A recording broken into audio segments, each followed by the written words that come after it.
গাজর আর পেঁপে দিয়ে মজার একটা ডেজার্ট বানালাম। আর এই খাবারটা যে এত মজার, সাথে যদি একটু দুধ অ্যাড করা যায় তাহলে তো আর কোনো কথাই নেই, মুখে স্বাদ লেগে থাকার মতো একটা খাবার বানিয়েছি। আসসালামু আলাইকুম সবাইকে, কেমন আছেন সবাই? আশা করি তো ভালো আছেন। আলহামদুলিল্লাহ আমিও ভালো আছি।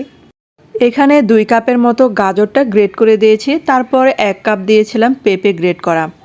আর এখন এই যে 1 কাপের মানে 1.5 কাপ হবে, এখানে লিকুইড দুধটা দিলাম। আর এই দুধটা কিন্তু কোনো জাল করি না, কাঁচা দুধটাই অ্যাড করেছি। আর এখানে যে চিনি দিলাম 1.5 কাপ।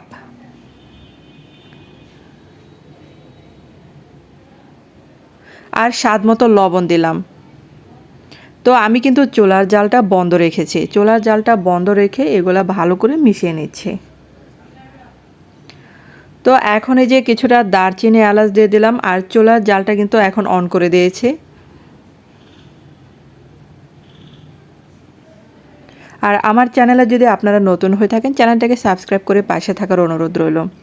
আর দেখেন জাল করতে করতে যখন এই যেরকম অর্ধেকটা শুকিয়ে আসছে, মানে পানি অর্ধেকটা কমে গেছে, তো এখন এই পর্যায়ে কিন্তু 1/2 কাপ দিব গুঁড়া দুধ। আর এই মজার ডেজার্টটা যদি বাসায় বানিয়ে দেন তাহলে দেখবেন এতটা স্বাদ যে আপনার বারবার রিকোয়েস্ট আসবে এই খাবারটা খাওয়ার জন্য।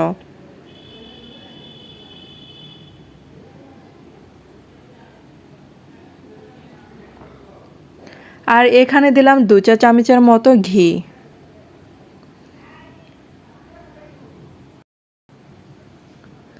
আর আমার ভিডিওটা যদি আপনাদের কোনো অংশে ভালো লাগে, অবশ্যই ভিডিওর শুরুতে একটা লাইক দিয়ে দেখা শুরু করবেন। আর এটা কিন্তু যখন মানে সাইড দিয়ে একদম শুকিয়ে যাবে, একদম মানে গা ছেড়ে ছেড়ে আসবে, তখনই কিন্তু বুঝবো এটা হয়ে গেছে। তো এটা কিন্তু এখনও হয়নি, তো এটা অনবরত নাড়তে হবে।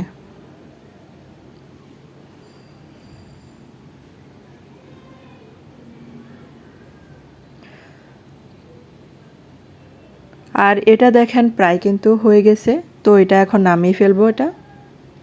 আর এই প্লেটে কিন্তু আগে থেকে ঘি মাখিয়ে নিয়েছিলাম, তো এই প্লেটে আমি এটাকে সেট করে নেব।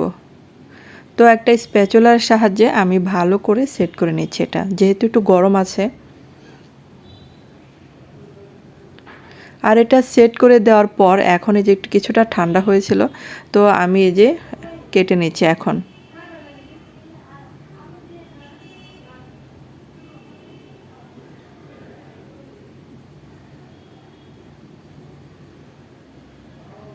আর এটা যত ঠান্ডা করা যায় মানে কাটাটা সুন্দর হয় এটা, তো আমি কিন্তু এতটা ঠান্ডা হতে দিই নাই।